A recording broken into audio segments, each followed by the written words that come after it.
Astaghfirullah. Coba buka kitab Ushul Tsalatsahnya. Bismillahirrahmanirrahim. Alhamdulillah wassalatu wassalamu ala Rasulillah wa ala alihi wa sahbihi wa mawalah wa la hawla wa la quwata illa billahi wa ba'du. Lanjutkan kajian Ushul Tsalatsah dan kita masuk pada perkataan pengarang. Qala al-muallifu rahimahullahu ta'ala, i'lam arsyadakallahu li ta'atihi annal hanifiyyata millata Ibrahim an ta'budallaha wahdahu mukhlishan lahuddin wa bidzalika amara Allahu jami'an nas wa khalaqahum laha kama qala Allah ta'ala wa ma khalaqtul jinna wal insa illa liya'budun wa ma'na ya'budun yuwahhidun wa a'zamu ma amara Allah bihi at-tauhid wa huwa ifradullahi bil ibadah wa a'zamu ma naha anhu syirku wa huwa da'watu ghairihi ma'ah wa dalilu qauluhu ta'ala wa'budullaha wa la tusyriku bihi syai'an. I'lam, ketahuilah, arsyadaka semoga dirimu mendapatkan petunjuk Allahu dari Allah li ta'atihi untuk senantiasa mentaatinya. Annal hanifiyata, sesungguhnya kalimat hanifiyah, millata Ibrahim, dia adalah agama Ibrahim. An ta'budallaha wahdahu mukhlishan lahuddin, dan agama Ibrahim itu an ta'budallah, engkau beribadah kepada Allah, wahdahu, hanya semata-mata dia saja, mukhlishan, dengan mengikhlaskan lahu padanya ad-dina, ketaatan. Wa bidzalika, karena itu, amarallahu, Allah perintahkan, jami'a an-nasi, semua manusia, wa khalaqahum laha, dan Allah ciptakan mereka untuk itu. Kama qala ta'ala, sebagaimana Allah berfirman, wa ma khalaqtul jinna, dan tidaklah aku ciptakan jin, wal insa, dan manusia, illa, kecuali, liya'budun, agar mereka beribadah kepadaku. Wa makna ya'budun, dan makna agar mereka beribadah kepadaku, artinya yuwahhiduni, agar mereka mentauhidkan aku. Wa a'zamu ma amara Allahu bihi, wa a'zamu, dan yang paling besar, ma apa-apa, amara, yang diperintahkan Allah bihi, dengannya, adalah at-tauhidu, mentauhidkan Allah. Dan tauhid adalah ifradullahi bil ibadah, ifradullah, mengesahkan Allah, bil ibadati, dengan cara beribadah hanya kepadanya. Wa a'zamu, dan yang paling besar, ma naha anhu, apa-apa yang dilarang Allah tentangnya, asyirku, adalah kesyirikan. Dan syirik, wahwa, dan dia, da'watu ghairihi, berdoa kepada selain Allah, ma'ahu, disertakan dengan berdoa kepada Allah. Wa dalilu qauluhu ta'ala, dan dalilnya firman Allah azza wa jal, wa'budullaha, sembahlah Allah, wa la tusyriku, dan jangan menyekutukan bihi, dengan Allah, syai'an, sedikit pun. Surah An-Nisa ayat 36. Baik, ya. Di sini pengarang biasa sebelum beliau menjelaskan beberapa kalimat penting, maka karena kelembutannya beliau kepada kita sebagai pembaca dari kitabnya, atau yang mempelajari kitabnya mendapatkan doa dari beliau. I'lam arsyadakallahu li ta'ati. Ketahuilah semoga Allah memberikan hidayah kepadamu agar senantiasa mentaati Allah.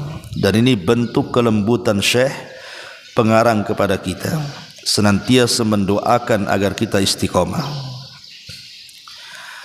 Kemudian kata beliau, annal hanifiyah, sesungguhnya kalimat al-hanifiyah millata Ibrahim, dia adalah agama Ibrahim. Apa makna hanifiyah di sini?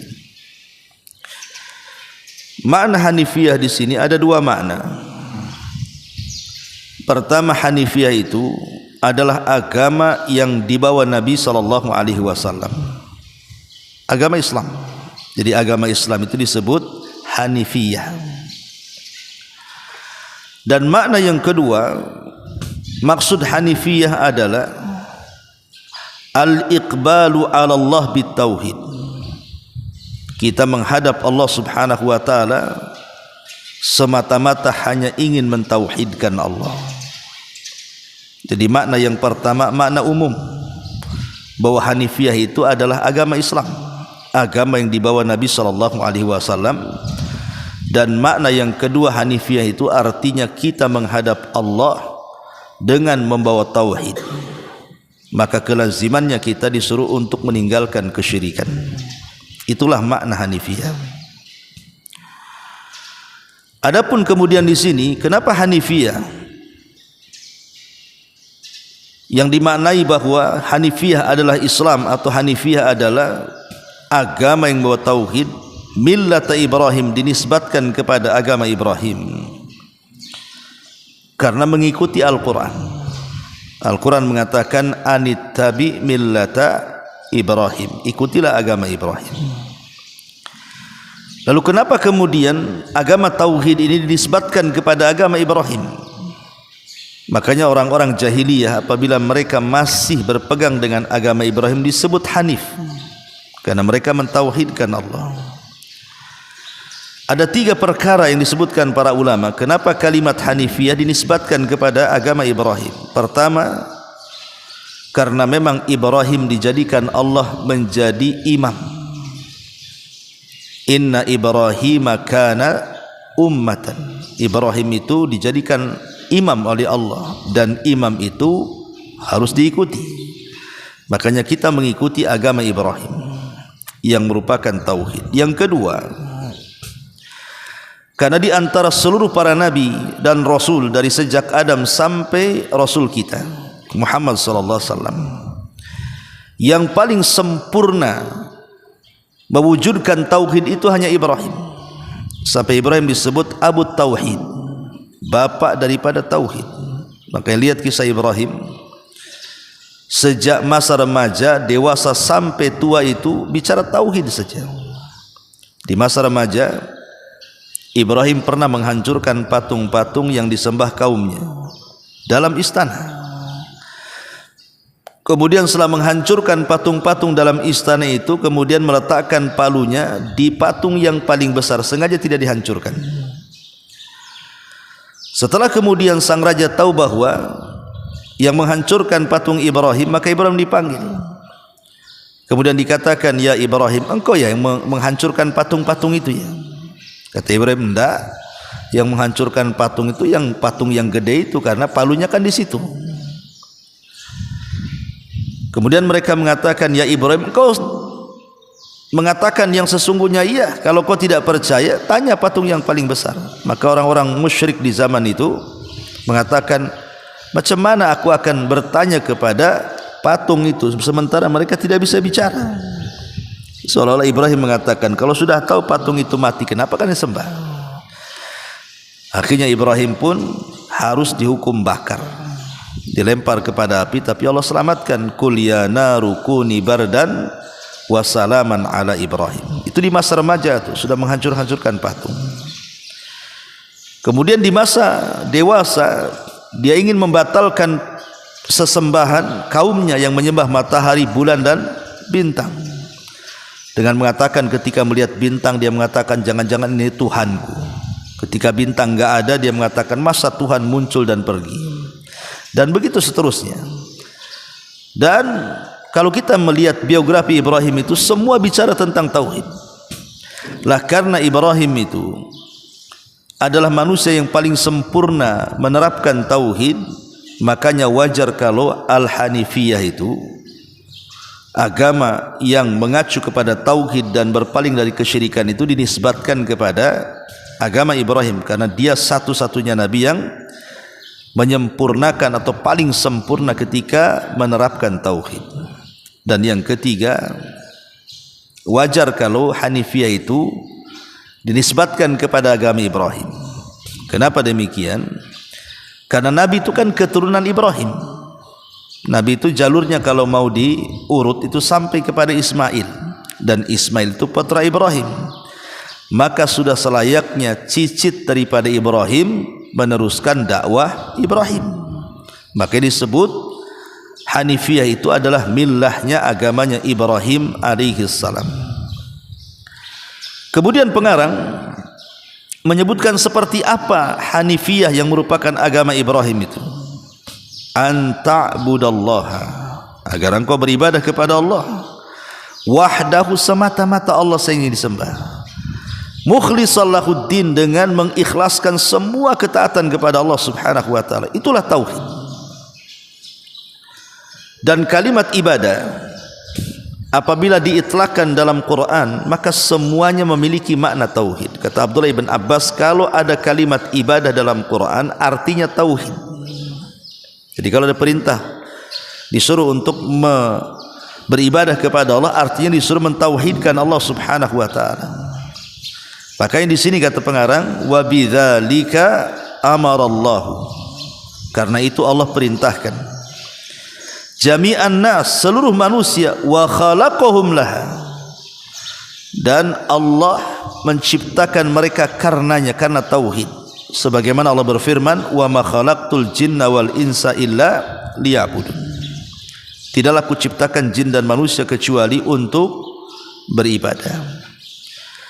Kalimat liya'budun memiliki dua makna. Artinya,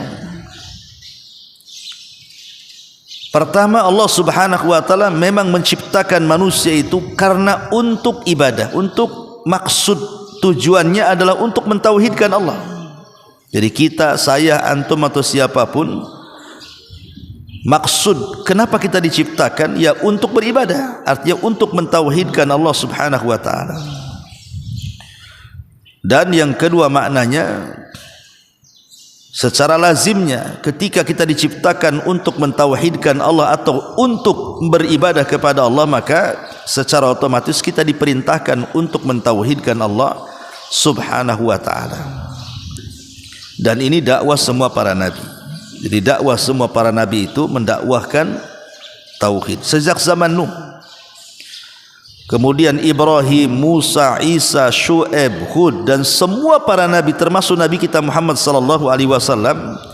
Dakwah yang pertama kali didakwahkan kepada umatnya adalah sembahlah Allah dan jauhi sesembahan selain daripada Allah subhanahu wa ta'ala alias tagut. Makanya Allah berfirman, walaqad ba'atsna fi kulli ummatir rasulan ani'budullaha wajtanibu tagut, dan tidaklah kami utus pada tiap-tiap umat ini seorang rasul, tugas mereka menyerukan kepada manusia sembahlah Allah dan jauhi sesembahan selain daripada Allah. Jadi semua dakwah para nabi itu mendakwahkan tauhid. Bahkan tujuan diturunkan kitab-kitab langit, mulai daripada Suhuf, kemudian Taurat, kemudian Zabur, kemudian Injil, kemudian Quran. Tujuan diturunkan kitab-kitab langit ini dalam rangka mengajak manusia ke dalam tauhid. Bahkan kenapa sampai ada jihad dalam Islam itu, sampai perang gitu ya, sampai bunuh-bunuhan antara Islam dengan orang-orang musyrik kafir di zaman Nabi, dengan hampir 27 peperangan kurang lebih. Ya, kadang menang kadang kalah, tapi kebanyakan perangan itu menang. Tapi tidak semua peperangan itu berhadap-hadapan menumpahkan darah.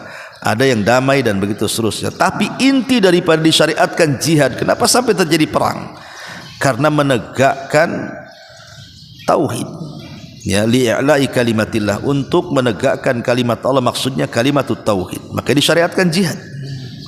Ya, jadi kalau ditanya kenapa kok Islam itu disyariatkan jihad, maka kita jawab bahwa disyariatkan jihad itu karena dalam rangka meninggikan kalimat Allah, la ilaha illallah, itulah tauhid.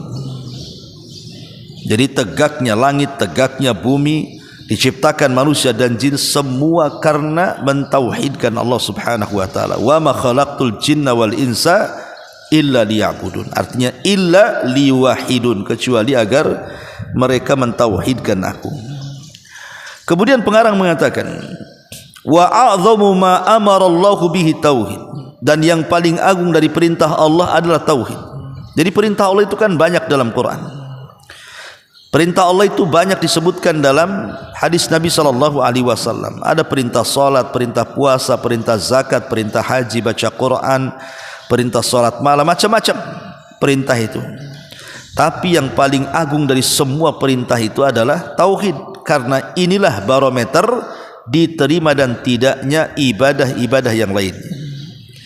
Kalau kita salat tetapi kita kemudian meminta-minta di kuburan, percuma salatnya. Kita puasa tapi datang ke dukun, percuma puasanya. Kita haji tapi kita percaya dengan tangkal, percuma hajinya. Ibadah apapun menjadi percuma, tidak berpahala, tidak diganjar, tidak dibalas kalau dia tidak mentauhidkan Allah Azza wa Jalla. Karena tujuan disyariatkan salat, puasa, zakat, baca Quran, zikir, salat dan yang semacamnya tidak lain dan bukan karena dalam rangka mentauhidkan Allah Subhanahu wa taala. Makanya di sini pengarang mengatakan wa a'dhamu ma amarallahu bihi at-tauhid, dan tauhid adalah ifradullahi ta'ala bil ibadah, mengesahkan Allah dengan semata-mata memberikan ibadah hanya untuk Allah Subhanahu wa taala. Jadi ketika ibadah kita diberikan kepada Allah, berarti kita sedang mentauhidkan Allah. Tapi kalau ibadah itu diselewengkan kepada selain Allah, berarti kita sedang melakukan lawan daripada tauhid, kesyirikan. Karena ibadah itu tidak boleh diberikan kecuali kepada Allah. Ketika kita solat, maka jangan solat kita diberikan kecuali kepada Allah. Ketika kita menyembelih binatang, baik kurban, akikah atau apa namanya, maka tidak boleh kita menyembelih kecuali karena Allah. Bahkan hidup dan mati kita juga diberikan kepada Allah. Makanya Allah mengatakan kul innas salata kul innas salati wa nusuki wa mahyaya wa mamati lillahi rabbil alamin. Katakan salatku, penyembelihanku, hidupku dan matiku aku serahkan kepada Allah. Artinya mentauhidkan Allah Subhanahu wa taala. Kemudian kata pengarang wa a'dhamu ma naha anhu asyirku, dan yang paling besar yang Allah larang dalam Quran dan sunnah Rasul adalah kesyirikan. Tidak ada dosa yang lebih besar melebihi syirik. Ya. Dosa itu banyak kan, berzinah dosa, mencuri dosa, membunuh dosa, merampok dosa, korupsi dosa, ghibah dosa, dusta dosa, semua dosa itu banyak. Tetapi dari semua dosa yang dilarang itu, yang paling besar syirik. Sebab dosa-dosa selain syirik itu masih dapat ampunan, tergantung kehendak Allah apakah diadab atau tidak. Tapi kalau dosa itu sampai ke level syirik, itu sudah tidak ada ampunan lagi. Kalau dia mati di atas kesyirikan dan syiriknya syirkul akbar, dipastikan masuk neraka dan tidak pernah keluar di neraka. Tapi dosa-dosa yang lainnya masih ada ampunan di bawah kehendak Allah. Kalau Allah mau masukkan ke neraka, dicuci kemudian dimasukkan ke surga. Kalau Allah mau nggak perlu masuk neraka, langsung masuk surga, kan begitu. Dari sini Allah Subhanahu wa taala berfirman, innallaha la yaghfiru an yushraka bihi wa yaghfiru ma duna dzalika liman yasha. Allah itu tidak akan mengampuni dosa orang yang menyekutukannya, tapi mengampuni dosa selain itu, maksudnya selain kesyirikan. Masih Allah berikan ampunan. Karena kalau orang melakukan syirik sampai syirik akbar di dunia saja sudah keluar dari Islam. Di dunia saja amalannya semua hapus, tidak ada yang tersisa. Lain asyrakta la yahbatanna amaluka. Kalau engkau melakukan kesyirikan ya Muhammad, hancur lebur amalanmu. Dan kalau dia mati di atas kesyirikan, dia mati su'ul khatimah. Dan di akhirat dia akan masuk ke dalam neraka dan tidak punya kesempatan masuk surga. Dan dia dikekalkan di dalamnya selama-lamanya. Makanya di sini pengarang mengatakan seagung-agungnya yang dilarang Allah adalah kesyirikan, karena itu sebesar-besarnya dosa, min akbaril kabair. Kemudian beliau contohkan wa huwa da'watu ghairihi ma'ah. Kesyirikan adalah ketika kita meminta kepada selain Allah dan disertakan Allah di situ. Jadi satu waktu kita meminta kepada Allah, di satu waktu meminta kepada selain Allah, seolah-olah Allah disekutukan dengan yang lainnya. Itulah kesyirikan. Atau dengan kata lain, kita memalingkan ibadah kepada selain Allah, itulah kesyirikan. Jadi syirik itu memiliki makna, pertama menjadikan Allah tandingan, yang kedua menjadikan ibadah yang khusus bagi Allah diberikan kepada Allah. Itulah makna syirik. Apa makna syirik? Menjadikan Allah syarikat atau menjadikan ibadah yang khusus bagi Allah diberikan kepada selain Allah. Itulah kesyirikan. Ya, dan syirik ini ada syirkul akbar, ada syirkul asghar. Ada syirik besar yang mengeluarkan pelakunya dari Islam, ada syirik kecil yang tidak mengeluarkan pelakunya dari Islam, tapi sekecil-kecilnya syirik sebesar-besarnya dosa besar. Karena dosa syirik kecil itu melebihi dosa zina, dosa membunuh, menggibah dan yang lainnya. Wa dalilu qauluhu ta'ala, dan firman-Nya, dalilnya firman Allah Azza wa Jalla, wa'budullah, sembahlah Allah, artinya tauhidkan Allah, wala tusyriku bihi syai'an, dan jangan sekutukan Allah dengan siapapun. An-Nisa 36. Dari sini kita tahu apa yang harus kita prioritaskan dalam perintah dan apa yang harus kita jauhi pertama kali dalam larangan. Yang diprioritaskan dalam perintah, laksanakan tauhid. Adapun yang harus kita jauhi dalam kehidupan kita adalah kesyirikan. Inilah penjelasan singkat yang disebutkan oleh para ulama. Wallahu a'lam. Sampai di sini saja. Subhanakallahumma bihamdika, asyhadu an la ilaha illa anta, astaghfiruka wa atubu ilaik. Allahu ta'ala alam. Assalamualaikum warahmatullahi wabarakatuh.